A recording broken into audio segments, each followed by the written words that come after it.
everybody mind controlled by an eldritch being, and welcome to this video. Today, we are talking about what exactly goes into making a horror beyond comprehension, and as a little fun thing at the end, I'm actually going to be using the knowledge from this video, and I'm going to make my own. So, get your Necronomicons and hit that subscribe button, or you will get eaten by Cthulhu, and we'll just jump right into it. Now, speaking of Cthulhu, I think the best way to open up the possibilities of man-made horrors, we should look into the minds of human beings and the terrifying fictional things we have created. I put created in quotes just because it's fictional, it's not something that was actually built. And one of the oldest examples in this video would be H.P. Lovecraft's Cthulhu in 1928. He has created a couple more creatures, some with names that I should not say, but Cthulhu is the most well known.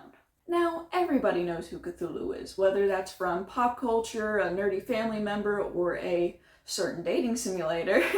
But basically, his whole deal is that his name means of the earth, and this is the way that he is described. It seemed to be a sort of monster, or symbol representing a monster, of a form which only a diseased fancy could conceive. If I say that my somewhat extravagant imagination yielded simultaneous pictures of an octopus, a dragon, and a human caricature, I shall not be unfaithful to the spirit of the thing. A pulpy, tentacled head surmounted a grotesque and scaly body with rudimentary wings. The thing cannot be described. There is no language for such abysms of shrieking and immemorial lunacy, such eldritch contradictions of all matter, force, and cosmic order. A mountain walked or stumbled.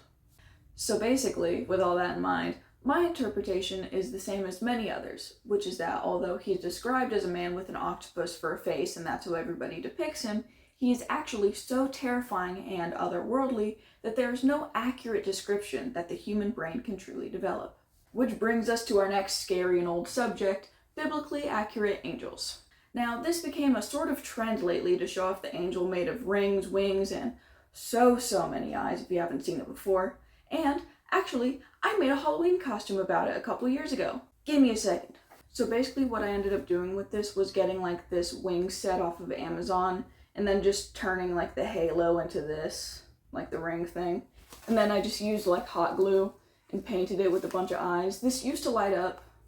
I don't think it does anymore. Let me see if this one still lights up. Nope, they both died. But yeah, it would like shine. It was cool. These angels are meant to be so beautiful yet so horrifying, as they're these perfect vessels sent by God himself to speak to humans. There's also depictions of a lot of flames, a multi-head creature with a lion for one of the heads, and also just a bunch of eye imagery that every weirdcore teen in 2020 ate up. Now, some versions obviously look human, but I honestly think that the idea of them being this multi-dimensional, perfect being humans can't even fathom would be really cool if it was real. But no, I am not here to debate if angels are real or not. I am just a nerd making a video. And even in the modern day, there's the SCP Foundation, which is basically an online community making different creatures, dimensions, and even universes with otherworldly abilities, of which some, once again, are so strange that they cannot be explained with the human eye. So instead, each post is written like a case file. Secure, contain, protect. I'm pretty sure at some point the Backrooms was considered an SCP. I'm not sure. And also there's Creepypasta, which is a whole different thing. Now with all of these weird fictional creatures in mind that we've made, let's talk about the real insanity that has happened in the real world.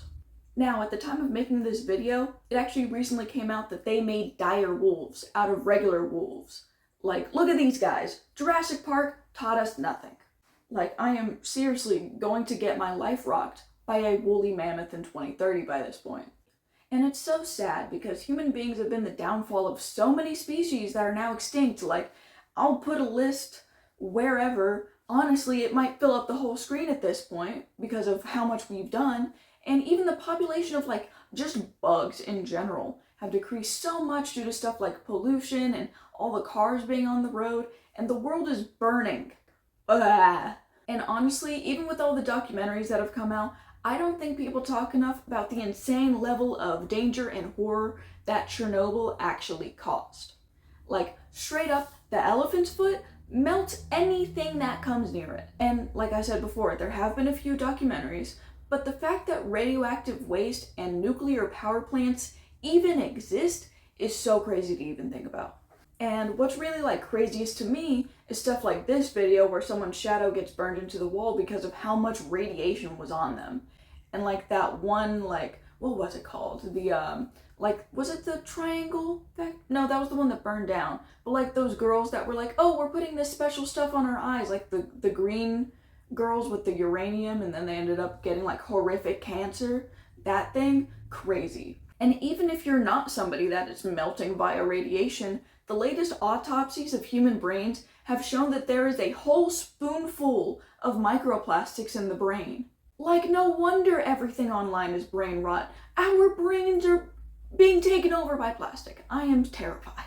And speaking of horrifying nuclear explosions and the things that human beings have done, the science behind even making a nuclear bomb and the fact that we have actually used them against other human beings is, in the nicest words possible, so messed up. War bad, surface level take, but like everything from the aftermath is just so scary to think about, and we're still seeing it in the modern day. There were even people during these times, and I wouldn't be surprised with modern times, that are experimenting on other people without any consent, scientific background, nothing. And something that's really messed up about it is the fact that a lot of what we know medically about the human body is actually due to these awful circumstances. And we now even have bioweapons, apparently, which can just eat a population alive, basically. This isn't just happening in countries that are at war with one another. Even the CIA has had declassified documents about putting stuff in the air, like in subways, and now years later, they're just shrugging and saying,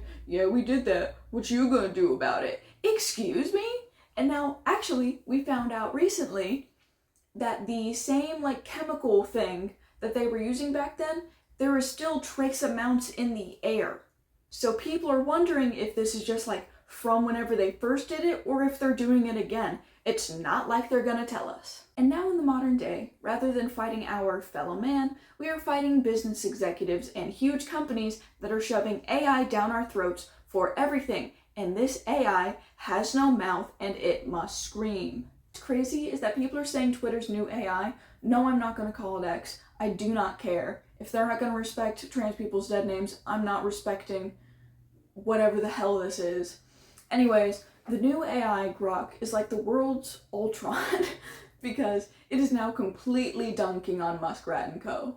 And honestly, it just seems like people don't know what to do about it. So many people are now losing their jobs, and we are in a very fast downfall of education with so many students relying on AI instead of actually learning and doing the work given to them.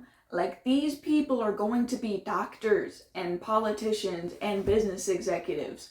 Like, I'm terrified. And the fact that even elementary school students are using it is insane to me. Like, there's going to be people that grow up with AI for their entire educational career. And even now, people are going, oh my god, how could you have done that without AI? I just put a prompt in. Now look at me, I'm so cool. I'm gonna be an influencer. I don't need to know how to think for myself. I'm just gonna be hot. Meanwhile, AI is getting so advanced that people are now unfortunately experiencing AI-generated images and videos, also known as deepfakes, being used against them. These are things like fake, inappropriate, or offensive videos being made of them. And if someone does this kind of thing with a politician and people believe it's real, we are in so much danger. And because of how fast everything's going, there's no laws about it either to actually like control it in any way. Like, even now, people are just going, well, it's AI, I didn't actually do it, even when they did do it, just because they can get away with it now. Like, humans, in their attempts to advance society, have just continued to make everything a horrifying sci-fi novel of an existence. And now, with all this in mind, I'm going to try to make my own artistic interpretation of all of these mixed together with wheels. And no, I don't mean actual wheels, I mean that I'm just gonna spin this and it's gonna decide for me how I'm gonna do this. And then I'll show like a sketch and then I'll like make the thing, alright? So let's just get into that. Why is there an ad? Now, with all these freaking ads that I have to block out with my hand because I hate them, let's just go. Now, so the body types that I've got are animal, robotic, monster, and extraterrestrial. I hate these ads. Close them, leave me alone. Thank you. Let's see what we got. What am I making? Tell me.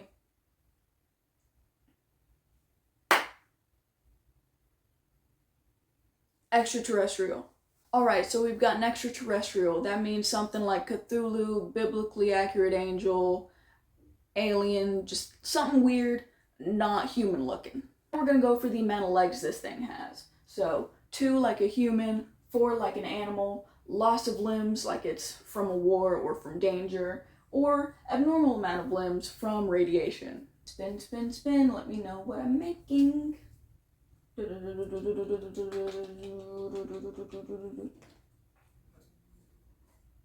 4. So this is going to be a quadrupedal alien. Now let's get into the color palette. Alright, so for color palettes, I picked out nuclear green, obvious. Nature's palette, which just means like something in nature, like greens, browns, blues, just something like floral, I guess. Like just something that you would find in real life. And then unnatural color and contrast, because for some reason every AI generated image is just contrasted to the max. And then we have aftermath, which is just like gunpowder gray mostly. Spin, spin, spin, which option will win?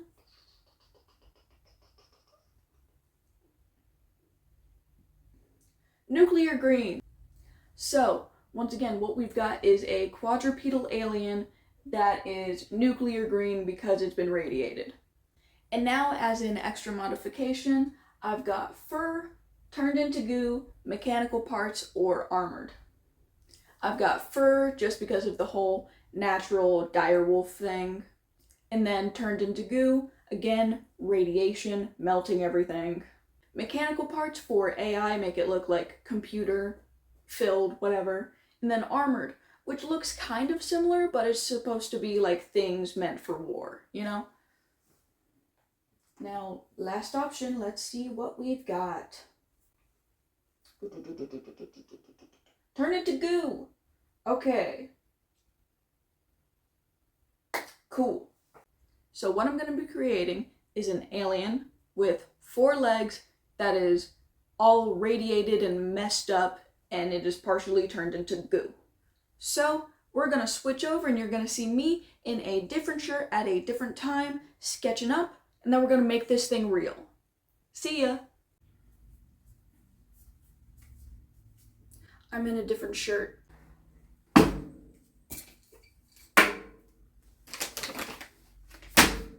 We're gonna make something.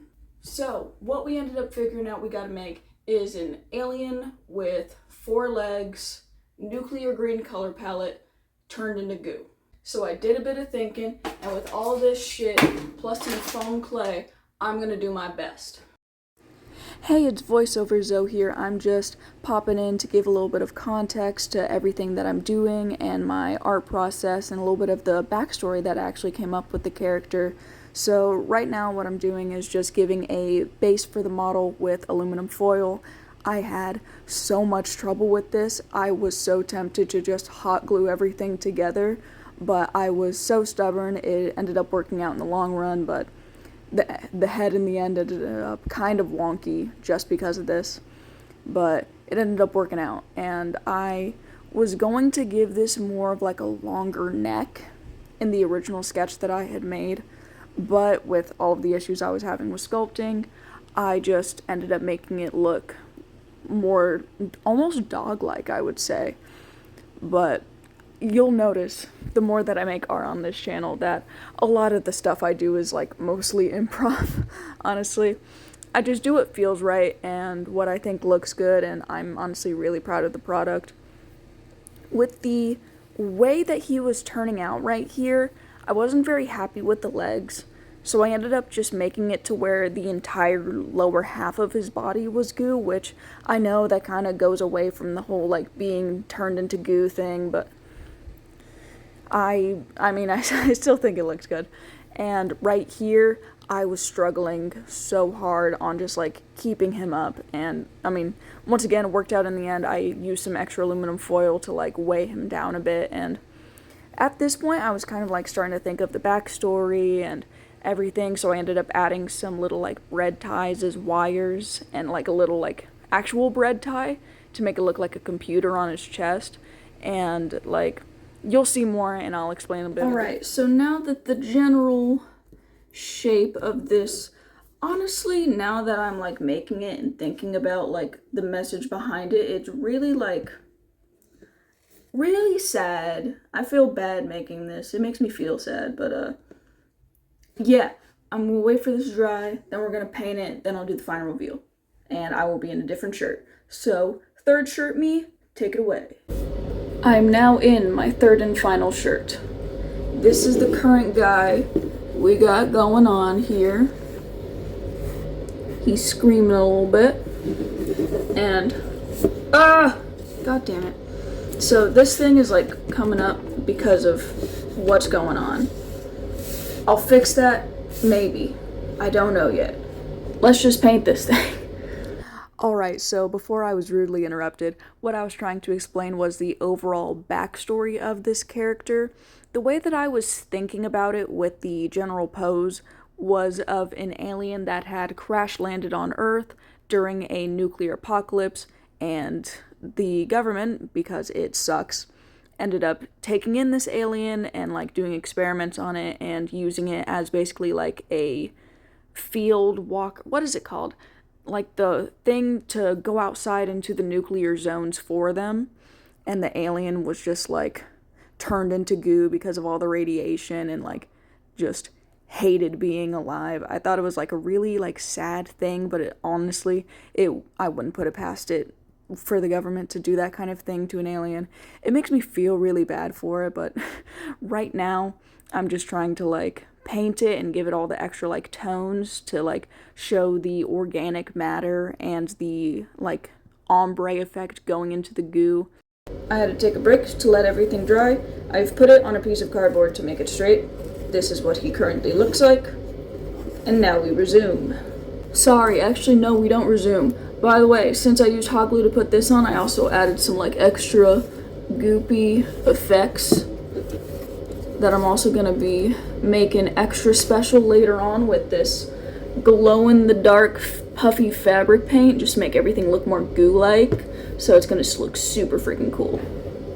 And if you haven't noticed already, I am a huge fan of multimedia and using as many art forms and painting methods as possible. For the majority of this, I was using very cheap acrylic paint, and then to make that extra goo texture, I had used glow-in-the-dark fabric paint, and then I had like the bread ties and everything, and then like the hot glue. I just really want to prioritize making everything look interesting and giving all of the extra textures, and something that you'll see later on is that I had actually used black and silver glitter glue for the eyes just to make it look like more sad and glistening and depressed. And honestly, I think this looks so cool, and I am so excited to make more. This is the final product. Well, he's not dry yet, but I'll show like a little like slow-mo video or like turnaround of him dry. And actually, while I was making this video and thinking about the commentary and the backstory, I actually came up with a name, which is Theseus, because after you replace so much of the original being, is it even really the same being? And I know that's sad and messed up, but I feel like this video as a whole has been exploring pretty dark and disturbing topics of what humans have made, which I mean, it's man-made horrors beyond comprehension. This is my take at it with an alien that has 4 legs, a nuclear green color palette, and turned into goo. So, let me know how you feel about the job I did or any of the topics in today's video. And while you're down there, hit that like button to give me that sweet, sweet dopamine to keep making these videos. And also, if I haven't said it already, please subscribe or you will also be turned into goo. And if you'll excuse me, I'm gonna go cry about an alien that I made up in my own head. See ya!